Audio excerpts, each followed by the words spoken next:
All right, guys, we're back again. I don't know what video this is, like number 5 or 6. So, guys, thanks again for being patient. There's a lot of videos. Brian Weissman Q&A. It's been really fun. We're honing down on the last 2 videos or so. All right, so let's get right into it. Michael Alberg asks, what would the deck benefit from a meta with Recall unrestricted? I assume that he's talking about Recall rather than Ancestral. No. Yeah, Recall the Legends. Yeah, the Legends rare versus the Alpha rare. Right, unrestricted. Yeah, unrestricted. That's, Recall's a really interesting card because, on one hand, I consider it one of the blue power cards, and it's kind of funny because due to the restrictions in old school format, there are now 5 blue power cards in my estimation. So there's the 3 traditional ones, obviously the 3 restricted list ones: Ancestral Recall, Time Walk, and Twister. But there's also Recall, and there's Mana Drain. And Mana Drain clearly is upper echelon blue card, meriting restriction in the format, and should be considered a power card for sure. But Recall is very interesting in the sense that it's very powerful, but not necessarily in multiples. I think that I probably would play 2 of them, though, at a bare minimum. And I think that having 2 of them would prove to be very decisive. I don't think I would stop using Regrowth, because Regrowth is such a compact duplicate.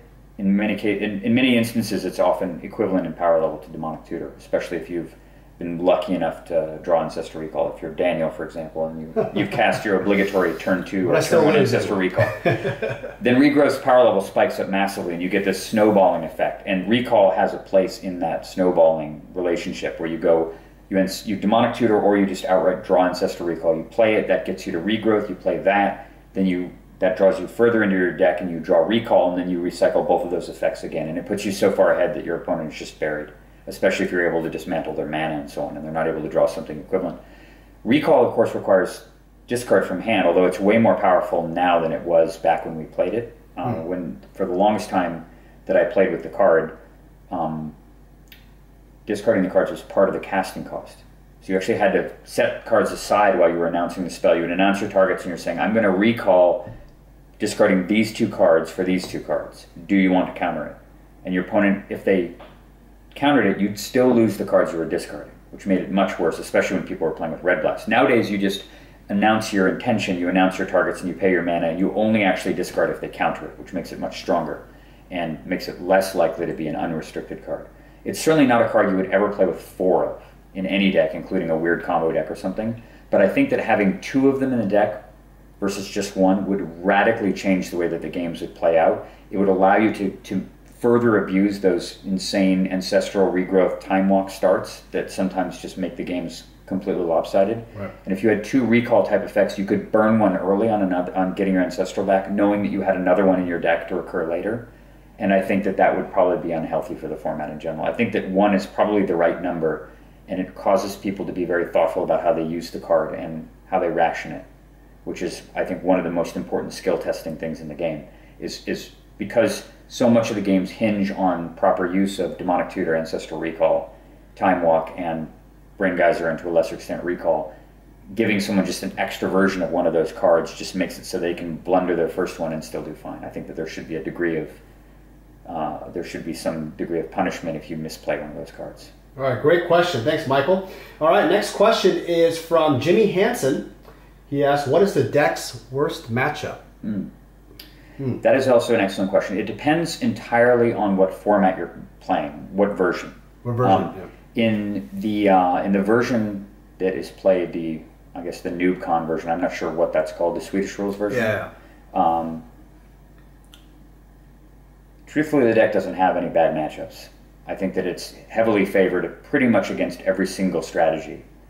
Probably the closest thing to a tough matchup is an aggressive Blood Moon based version of the deck that uses a deck that uses probably a 2-color mana base that includes the blue cards. So a blue-red deck probably. Some sort of thing that uses Permission and Blood Moon to disrupt you, and then the usual suspects of Serendipity and counter magic and direct damage and stuff. But that deck dies to Ivory Tower in my experience, even if you get Blood Moon. Ivory Tower is so powerful against that strategy, because the only way you're really dealing damage is with Serendipity if you're not attacking with factories. And if you have Blood Moon in play, you can't attack with factories. So really you're just going to try to beat the guy with Serendipity, And Red Blast works fine when Blood Moon's in play. And if there's an Ivory Tower or two sitting in play and you don't get lucky enough to draw a Shatter to deal with it, you're just dead. They're going to just be at 80 life or something, and eventually they're going to solve the Blood Moon and kill you. Right. And so I don't think that matchup is remotely in favor of the blue-red deck, especially if the person has ample access to Ivory Towers in their sideboard. But I think that's probably the closest thing that exists to a bad matchup in that format. Once you go to the Eternal Central rule set, you introduce Fallen Empires to the equation. And that introduces a deck which I think, it's not a hard counter, but it's definitely the closest thing there is to a foil for the deck. And it's probably Esper. So a black-white-blue deck that has Hypnotic Spectre, Sinkhole, Hymn to Torak, and probably Serendib Efreet or Jazam or some mixture of those, right, as well as blue counter magic and white removal. So in the form of Disenchant and additional white removal with Divine Offering and stuff. That entire package, Hymn is so disruptive, especially when it's backed up with counter magic, and the Sinkhole Strip Mine package to kill off all your mana, and artifact removal to kill your Moxes, to kill your Jam Day Tome and your card advantage artifacts. It can often put you in such a hole that you're unable to really mobilize the core mechanisms in the deck that allow you to get ahead, and they can beat you in the early game. Yeah. Now the one thing, in fact, the reason why I removed Blood Moon from my sideboard at LurkerCon recently, and why my deck was different from the version that I had in my deck tech video, is I ultimately decided that because of the presence of Fallen Empires, which was a thing I learned about right at the very end in the format, I reasoned that there would be a lot of people playing that sort of deck, blue-black or blue-white-black, because it's a very obvious deck to build. And in fact, one of the guys in the semifinals was playing blue-black, pretty much that. Although I guess he had more flyers, he had Singer Vampires too. Right. I went with 3 Control Magic in the sideboard instead of 3 Blood Moon, because Control Magic is it is a hard counter to that strategy. The idea being that you kind of go all in on the mana destruction and you keep them down to 3 to 4 mana, and then you stick a Hypnotic Spectre that kills them or a Jazam. If they have a Control Magic in their hand, man, you just lose, because they steal your Hypnotic Spectre. Now you have to 2-for-1 yourself just to stop it, and if you don't 2-for-1 yourself, now the Spectre's working you over. You play a Jazam, they steal the Jazam, and now they've got 2 of your creatures that you got to deal with. I mean, it's just a nightmare scenario for that deck to deal with, and it doesn't tend to play with. It wants to be using its disenchants on its opponent's artifacts and not on enchantments. Yeah. So, my deck is more vulnerable to that strategy because traditionally I've used Moat, and Moat doesn't work against Spectre and Serendib and Vampire. Abyss works better against it as well, but the presence of disenchants brings it a little bit into their favor. But I think of all the decks in the format, that's the deck that I'm most afraid to face. And it can also be even worse if it's running with the black Pump Knights from Fallen Empires, because they're immune to white. Yeah. But they're stopped by Moat and they're stopped by Abyss, so they're not totally decisive. All right, great question. So Kramer Lawson asks, do you ever build tribal flavored decks? And if so, what are your favorite tribes and colors to work with? I think that tribal as a thing, in terms of something you pay attention to if you're a spike player like me, is only relevant when you're playing a deck where the best aggressive deck in a format, so for example, if the best aggressive deck in a format is a Goblin deck, just because there's a lot of great Goblins, and that's happened in the past in times when Goblin Pile Driver and Goblin Chieftain were both in the same set together, then a Goblin tribal deck sort of became one of the best top tier decks, and I actually remember playing a deck like that in I think a Pro Tour qualifier a long time ago. But I wasn't playing tribal for tribal's sake. This was de facto tribal, just because it happened to be the best. I'm not a person who plays tribal themed decks on purpose, because to me that's kind of a Johnny/Timmy territory rather than the Spike territory that I traditionally occupy as a player. The closest thing I've played in recent memory to a tribal themed deck is my Azami Commander deck, which has a handful of wizards in it. I think about maybe 10 or 11. But they're all the best wizards that I'm including, not because it's a wizard theme, but because wizards obviously mesh with Azami, and there's a bunch of awesome wizards, or I should say there's a bunch of awesome creatures that just happen to be wizards, like Venser, and Sower of Temptation, and Glenelendra Archmage, and Snapcaster Mage, and Trinket Mage. Those guys are all wizards, so they go in many blue decks and just happen to be amazing with Azami. So, sorry to disappoint you, but I'm not really a tribal guy, and don't have a favorite tribe. All right. Well, Joff Harlow asks, what decks well, what decks or deck did you play in 1996? I.e. the first Pro Tour in New York, 4th edition, Fall Empires Chronicles Ice Age Homelands. Excellent question. When the Pro Tour was announced, had just moved down to Santa Barbara, where I had started attending. I resumed my college education at UC Santa Barbara after taking a leave of absence from UC Santa Cruz, which I think had begun in, I want to say, mid-1995. I was off for maybe 7 or 8 months. I moved down to Santa Barbara. I started in winter quarter there in 1996, and within a month they had announced the Pro Tour, the seminal Pro Tour in New York. Unfortunately, at the time, I didn't have the money or resources to fly myself out to New York to play, and didn't really have any money I could borrow, anyone I could borrow money from to go. So I did a lot of preparation for it. I helped a lot of people in Santa Barbara play test for it, but I didn't get to go myself. That said, the guy who finished first in juniors, a guy named Graham Tatomer, was a 15 or 16-year-old kid who basically used a carbon copy of my Necropotence deck that I had been developing in the time in Santa Barbara. His version was a little bit more refined than mine. I think he improved on it in a few ways, but the core deck and most of its core mechanisms were the deck that I had been playing at the time and certainly would have used if I had gone to play in that tournament.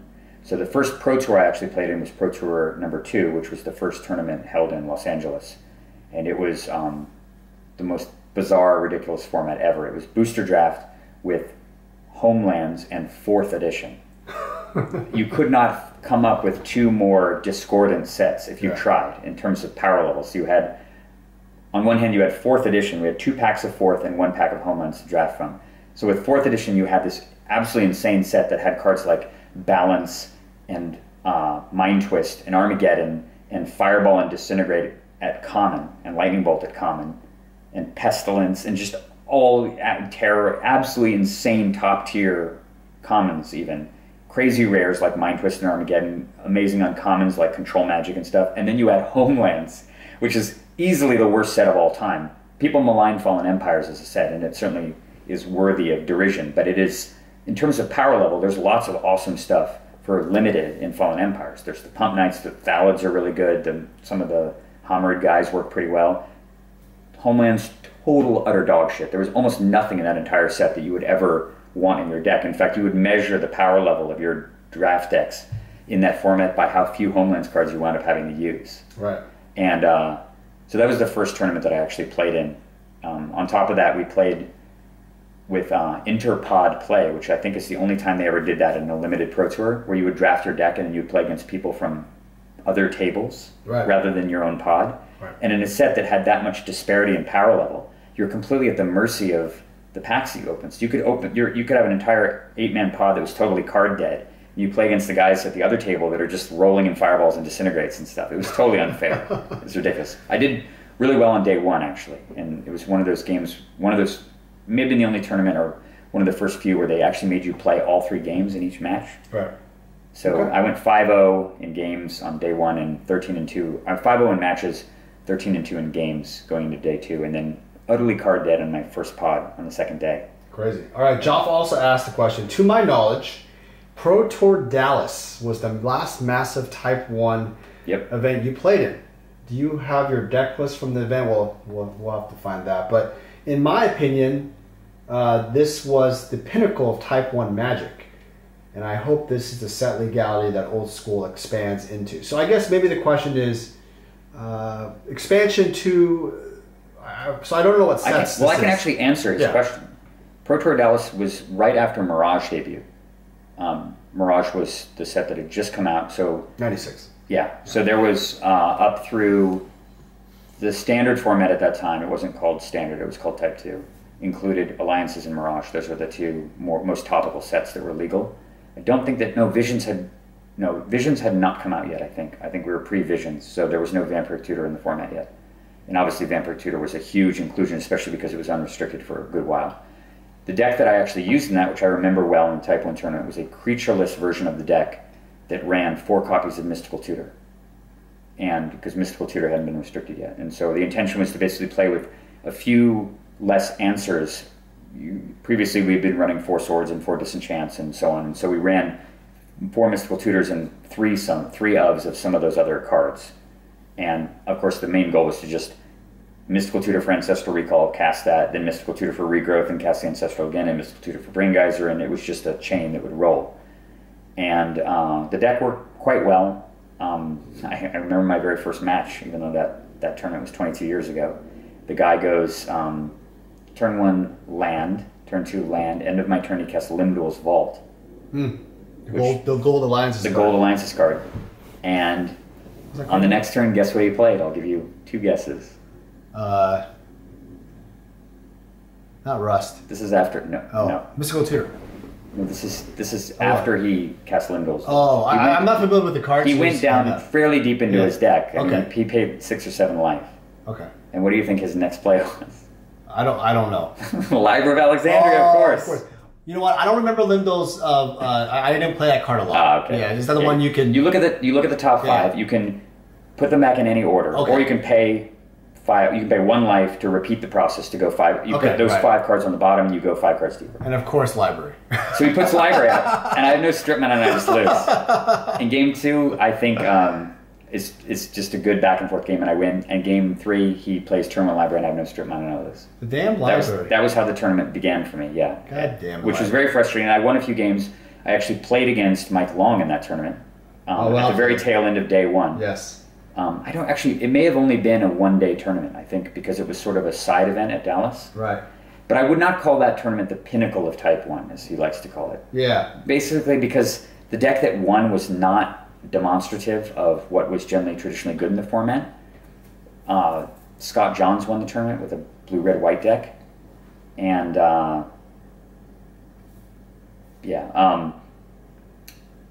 kind of on the back of how powerful Gorilla Shaman was.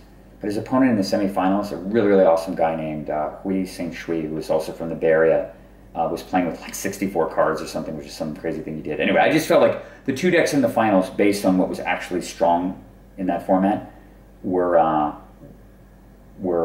not a really